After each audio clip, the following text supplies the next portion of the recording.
கொஞ்சம் அரைச்சி வச்சுருக்கேன்.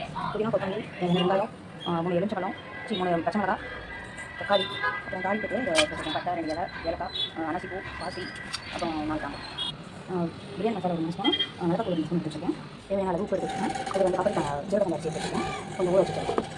நான் அதுக்கப்புறம் இதில் உலக அரிசி வைக்கேன். இதுக்கு 5 கப் தண்ணி எடுத்து வச்சுருக்கேன். நம்ம அடுப்பை பற்ற வச்சுக்கலாம். நல்லா எண்ணெய் காஞ்சி நல்லா இருக்கிற தண்ணி இல்லாத வச்சுட்டு நம்ம தேவையான எண்ணெயும் நெய் வச்சுக்கலாம். இப்போ எண்ணெயும் நம்ம நெய்யும் ஆட் பண்ணிட்டோம். ஸோ வந்து நம்ம தேவையான பைசஸ் வந்து போட்டுக்கணும். போட்டு நல்லா வாசனை வரைக்கும் நம்ம எடுத்துக்கலாம். இப்போ இதில் தேவையான வெங்காயம், கொத்தமல்லி எல்லாம் ஆட் பண்ணிக்கலாம். இந்த வெங்காயம் வந்து நம்ம கொஞ்சம் ஆற வரைக்கும் நல்லா ஃப்ரை பண்ணிக்கலாம்.